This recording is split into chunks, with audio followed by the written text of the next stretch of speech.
आज हम खूब खोल कर कह देते हैं कि बहन जी ने क्या किया या बाबा साहब ने क्या किया। अरे नालायक है वो लोग जो इस तरह की बातें करते हैं। मैं कहती हूँ आज हम अपने घर की बहन बेटियों को निकाल कर दिखाइए, निकालिए हम 6 बजे के बाद और करवाइए उनसे मिशन मूवमेंट का काम। देखती हूँ कितने लोग कराते हैं।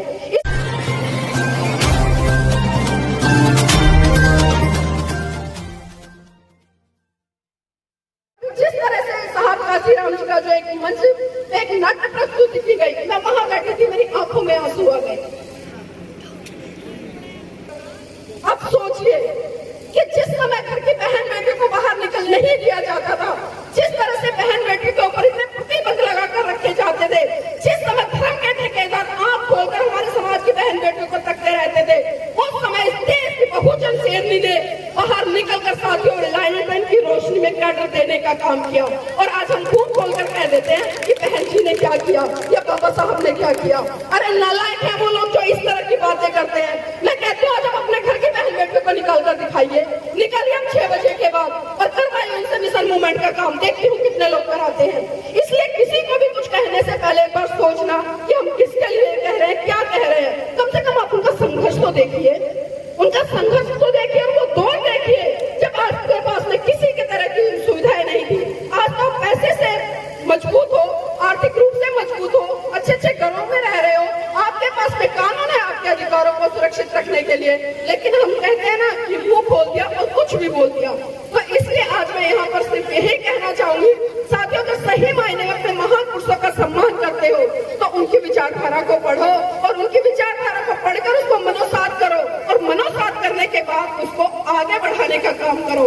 या जो देश की सत्ता पर बैठे हुए लोग हैं वो किस तरह से आज हमारा शोषण कर रहे हैं, किस तरह से आज आपके संविधान को खत्म करने का काम किया जा रहा है, जिसमें कि आपके हक अधिकार सुनिश्चित है। और यहाँ पर मैं बताना चाहूंगी कि परम पूज्य बाबा साहब ने संविधान लिखने के लिए 1 नहीं 2 नहीं 3 नहीं बल्कि अपने 4 बच्चे कुर्बान किए हैं। आज आप अपना एक बच्चा तो कुर्बान कर देखो।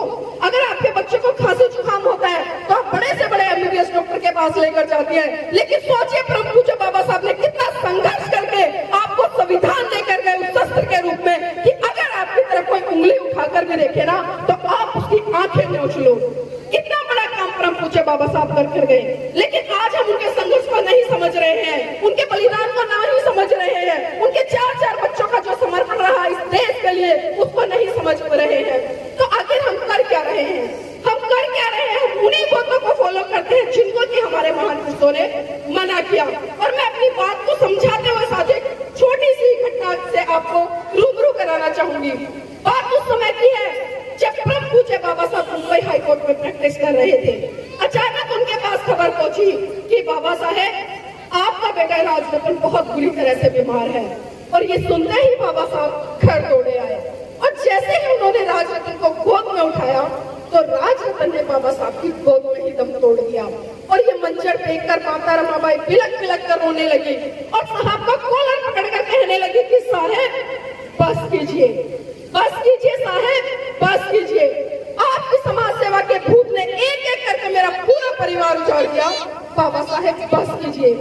तो बाबा साहब कहते हैं कि रमा चुप हो जा, रमा चुप हो जा, तू तो रो भी सकती है लेकिन मेरी तो आंखों में ही आंसू सूख चुके हैं क्योंकि प्रतिदिन अपने समाज के हजारों बच्चों को मरते हुए देखता हूँ।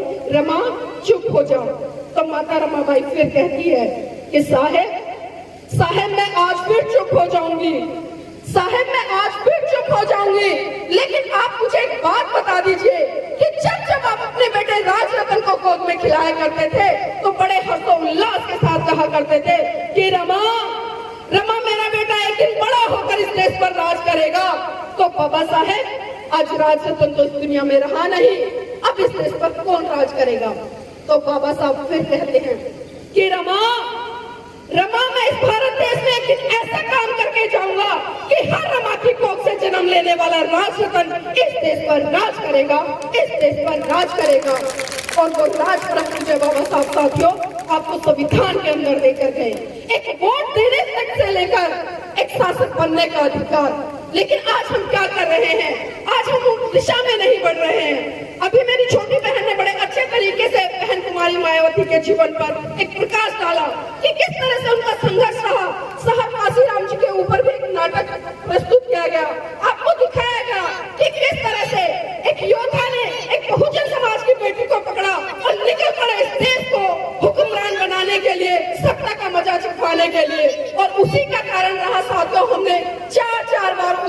प्रदेश में अपनी सरकार बनाई और अपनी सरकार बनाकर हम गर्व से स्वाभिमान से पूरे देश में कह सकते हैं कि हाँ, हम बहुजन समाज के लोग हैं।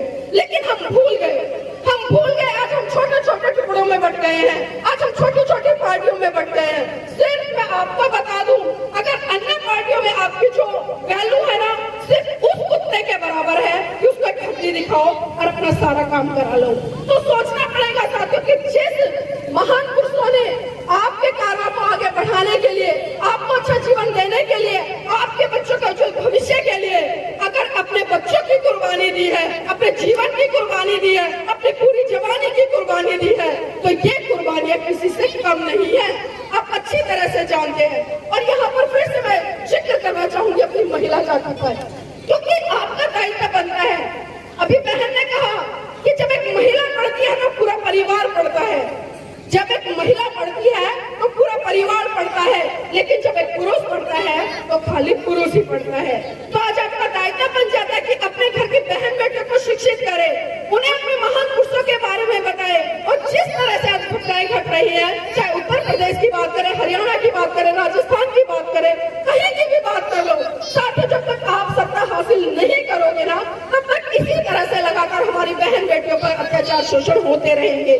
तो उसके लिए आज हमारा दायित्व बन जाता है कि हमें संगठित होकर अपने महान पुरुषों की विचारधारा को जन जन तक फैलाना है और इस कार्य को वहां तक लेकर जाना है जब हम गर्व से कह सके कि आज बहुजन समाज का व्यक्ति या मेरी बहन या बेटी कोई भी इस देश की प्रधानमंत्री बने, लेकिन उसके लिए हमें संगठित होना पड़ेगा। मेरा चैनल, आपका चैनल, समाज का चैनल, देश का चैनल NV News 24/7 को आप लाइक करें, सब्सक्राइब करें और ज्यादा से ज्यादा इसकी वीडियो को शेयर करें ताकि हर खबर को मैं आप तक आसानी से पहुंचा सकूं। जय भीम।